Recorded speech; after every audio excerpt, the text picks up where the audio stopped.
Welcome, my friends.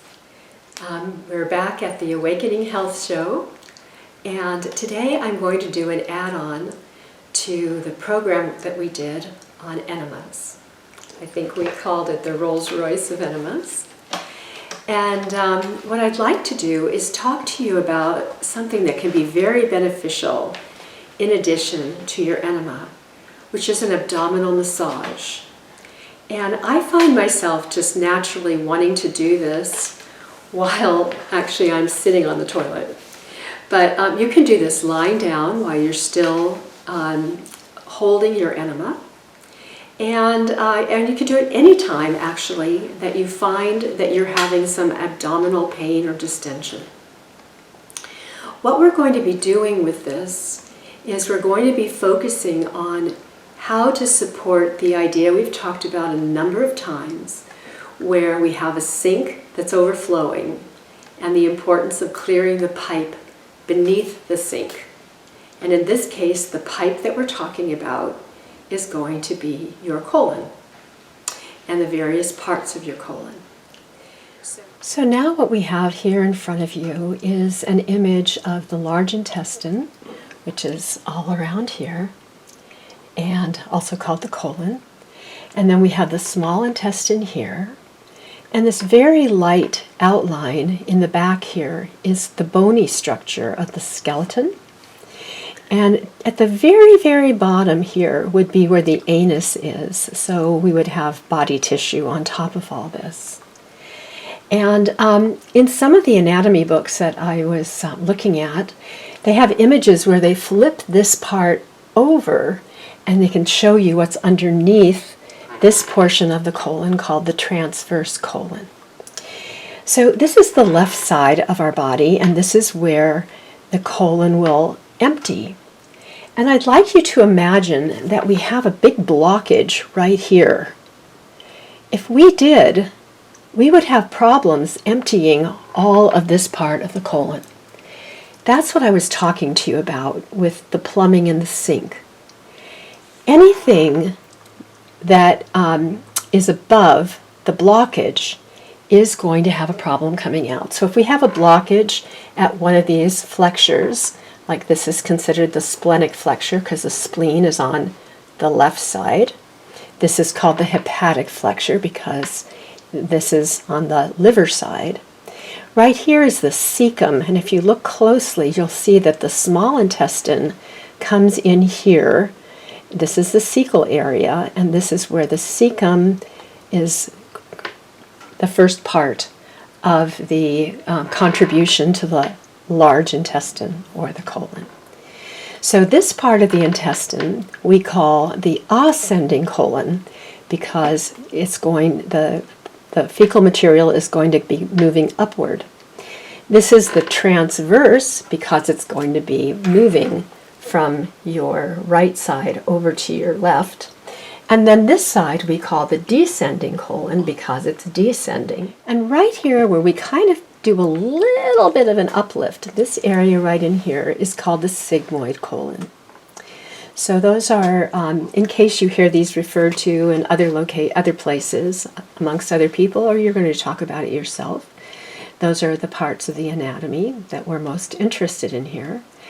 And the job is to make sure that this whole system is open so that we can effectively get rid of toxins that are accumulated through the bowel and that we don't have a problem with that backing up, causing toxicity, which can end up in our bloodstream and affecting us anywhere in our body. So what we're going to be talking about today is a special type of massage that you can do. Now you can see that if you had a big block here and everything was backed up, if I started here and tried to clear the block from there, it could be a pretty hard task. But if my blockage is here and I put my attention here first so that I'm working with massaging this area till this block moves, then it's going to be easier to slowly support the movement of any blockage all the way out of the body. So I like to think about this in sections. And our first part that we're going to be focusing on making sure that's open would be here. And this is going to be our section 1. And this is going to be our section 2. And this becomes section 3, up to the top, where the descending colon begins, the splenic flexure. Then we have 3 parts along the transcending. So we have section 4, 5, and 6. And then typically, everybody's colon is a little unique and different. They're not all shaped the same. But we're going to have 1 or 2 parts over here with the ascending part of the colon that leads to the hepatic flexure. So we'll have 1 or 2 locations to massage here. So I like to encourage people to do a gentle massage. I have a lot of training in lymphatic work, which is very, very, very gentle. And I'm not a strong supporter of deep tissue work in this area. But what I feel we should be doing is moving the energy down so that when we massage, we come from the side and come down, the side and come down, the side and come down, because you see what we're trying to do is move everything down. We could do a relatively circular position where we're coming around like this, but putting the focus on down, around here, and then putting the focus on down. And if possible, when you feel this area, and if the blockage is here, it will feel kind of hard.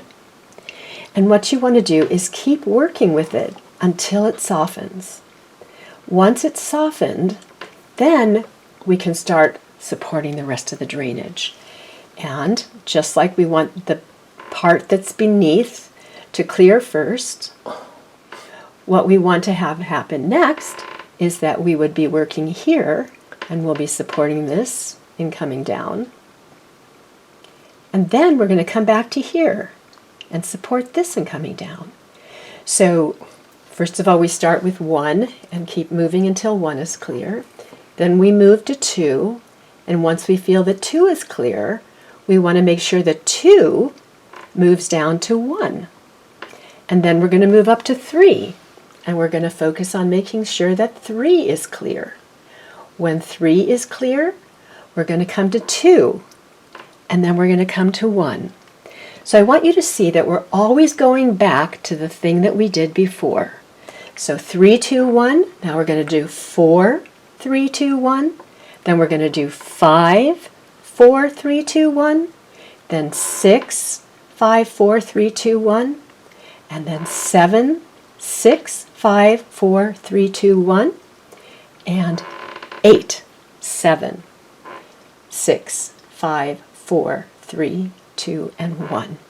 So you see how we're always supporting the movement of that which is beneath the lowest place of the blockage, and then making sure that everything else moves along so that we, for instance, don't get stuck here. We've cleared this whole area. This is, let's say, blocked, and so we need to give this a little bit more energy and time. But then we've got all the rest of this that is having a hard time getting through here. So we need to make sure this is blocked before we move up.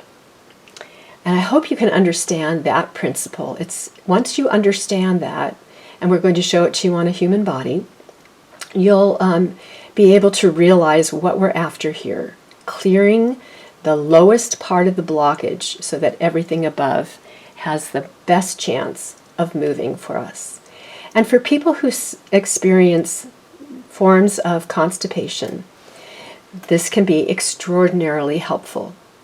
Some people will need to do extra work with their enemas, and when you have constipation, it's always helpful to use an appropriate oil for you, or fat, in your enema that will support this movement instead of it being dry and hard. So using warm water with either ghee, which is a clarified form of butter, or using either sunflower or sesame seed oil. And I always encourage people to use truly cold pressed sesame and or sunflower oil. And the only place I know that carries that is a company called Andreas's Oils.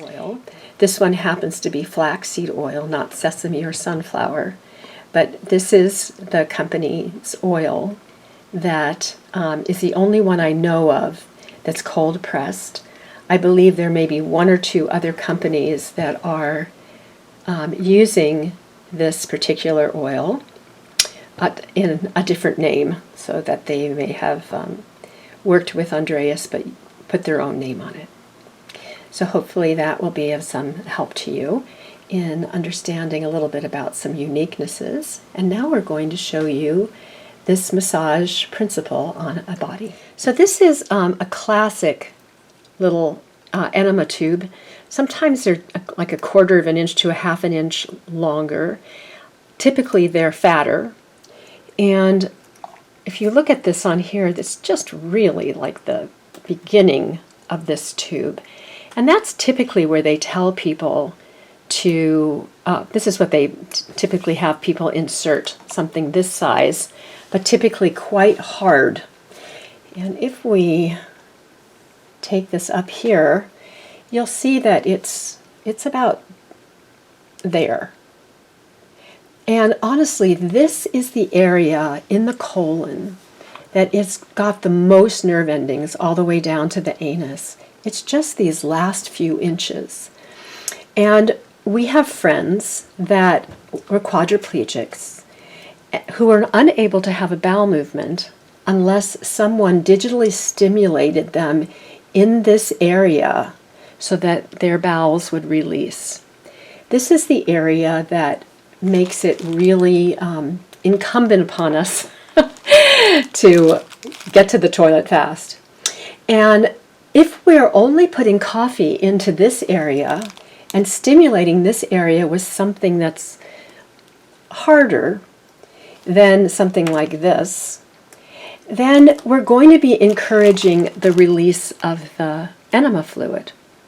But when we're doing a coffee enema, what we're attempting to do is stimulate the release of bile.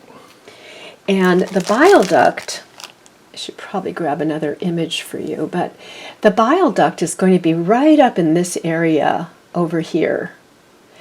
And so obviously this is quite a distance from where we're going to be sending things down to. And the hepatic flexure is in this area, and we want to get the most support to the liver area. Hepatic is another term for that which is relating to the liver. So if we can get the tube further away from this highly innervated area in here, then by nerve tissue, it's easier for us to hold it. And what we want to do is be able to hold it for at least 15 minutes. And that is much easier when we are able to get the coffee over further in the bowel than just to the beginning area of it. And we go through all these machinations in order to make the coffee move over here, when all we really have to do is use this little tube to get it over there. So we're typically encouraged to curl up in fetal position on our left side. I showed you these things in the last video. To lie on our back and then possibly do a bridge pose or a shoulder stand so that we can get the transverse colon stimulated, to get the coffee into the transverse colon. And we curl up on the left side, which is the first thing that we do, to get the coffee to move in this direction. But why not just get the coffee over there by using a very flexible, very thin, non-invasive silicone tube? We're going to demonstrate a little bit of what we were just talking about on the anatomy chart.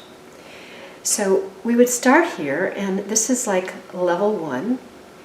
And I like to place my hand on top of the one that's touching the skin. And we're just going to work here. And Bernard's nice and soft. He doesn't have a blockage here. So we wouldn't need to spend much time here. But I do like to still acknowledge that this is where we're sending everything down. And then we're moving to level 2. And he's soft here also. And then we always come back to level 1. And then if you remember, we come up to level 3. You can see his rib bones here. And we're coming up to this 3rd position, and then down to the 2nd position, and then to the 1st position. And then we'll move over to the 4th position. And then we're going to move just a little bit of, not really hardness, but it's not as soft as the other positions were. So we could spend a little bit more time here. So that's 4. And now we move to 3. And then we move down to 2. And notice how my focus, when I'm pushing in, is downward, and then I let go, because I'm focusing on moving everything downward on 3, 2, and 1. So now we're on position 2, and now we're coming to 1. And see how the pressure is on the downward movement. And now we're going to come over here to 5. And now I'm going to the side, so I'm putting the pressure as I'm moving transversely across the transverse colon from side to side. So we're moving from the right to the left. And coming over here to level 4. And then 3. And 2. And 1. And now to level 6. And again, it's not quite as soft here at 6 as it was at 3 and 2. So I'm going to give it a little bit more attention as I move across. See, there's more pressure with the sideways movement, this direction. And now I'm going to come in here to 5, 4, 3, 2, and 1. And now we're going to move over to 7. And honestly, on Bernard, I think that's all we have room for is 7. And now we come over to 6. And I think of all the locations, 6 is our most solid area. Could use some support with movement. So we're going to put a little bit of pressure here. Is that breakfast? Could be breakfast, yes, it definitely could be breakfast. And 5. And 4. And 3.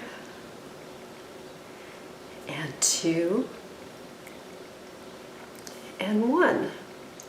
And interestingly enough, if you are doing this after an enema, oftentimes you can hear the water slosh, the coffee slosh inside of you. And I love it when we feel the coffee slosh all the way over here to 8 and 9, because that means we really got it all the way over. So that's how we do this little portion of our massage. And for many people, that can be a wonderful thing to do while you're lying in the bathtub, for the 5 minutes. your 15 minutes while you're holding your enema, or if you feel like you haven't moved everything out while you're sitting on the toilet. Either one. So thank you for letting me share that with you, and hopefully that will take care of all of your questions about the colon. Go right ahead. So one last little piece, it was an afterthought, but many years ago I met Dr. Jensen and we became fast friends. It was in Mount Shasta. I was probably only in my early 20s, if that. And I got involved with iridology, and I was a raw food vegan in those days. And we became really, really good friends because I was actually living in a teepee. He loved that idea, living off the earth and gathering a lot of my own food. And this is his chart of the relationship of different parts of the colon to different parts of our bodies. So this would be the anus and the rectal area, and you can see he's talking about this area being rectal and scrotum. But we start moving into the left leg and the groin and the peritoneum, and he's taking us all the way through the body. We can see there's a portion of the colon that relates to our neck and our shoulders. So if we have continuous problems in our neck or our shoulders, we could see some challenges to our flexure of our spleen. That's right where it is. And the mastoid. And you can see the medulla and the mastoid over here on the right-hand side as well, and the ear, neck, and shoulder. And then we come down into the lung and the pleura, the thorax, the bronchioles, the arms, the liver, gallbladder here on the right side. We can see the spleen there on the left. Anyway, it's quite interesting. We have the testes and the ovaries really, really close to, in the cecal area. And the same with the groin and the peritoneum and the right leg and foot. So if you happen to be particularly sensitive and notice while you're doing your massage that there is an area that's particularly tender for you, you could look up this chart and see if it actually matches up for you or not. And if it does, that might be a nice indicator that perhaps some really good liver herbs or kidney herbs would be helpful for you if you were over here in the liver gallbladder area. Doing some work with some tudka might be really wonderful for this area, or the different herbs. Anyway, I think you'll find that this chart may prove to be quite interesting and support you in your awareness of the oneness or the connection that we're always talking about in our programs, of how interconnected everything is with everything when it comes to our bodies. What an amazing microcosm of the whole cosmos exists within our own forms.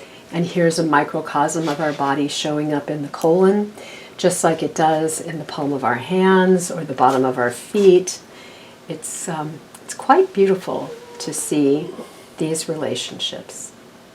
I hope you found our show to be interesting today, and that the add-ons that we've placed to our original program on how to do a coffee enema prove valuable to you.